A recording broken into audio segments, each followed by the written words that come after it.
The civil authorities have issued a shelter-in-place warning for all of Wyoming beginning at 7 a.m. and ending at 1:45 p.m.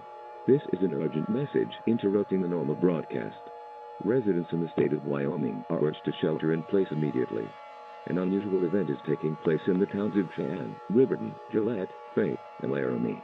At 6:30 a.m., several disturbing 911 calls have come into the Wyoming State Police Department regarding several abductions in the mentioned areas. When police arrived to the areas, the entire populations were reported to have disappeared with no traces left behind. Authorities are at a total loss as what could have caused this event. Therefore, a shelter-in-place order is now in effect for the entire state of Wyoming to protect all lives of the citizens of the state of Wyoming. Please stay tuned to local media outlets for the latest on this situation.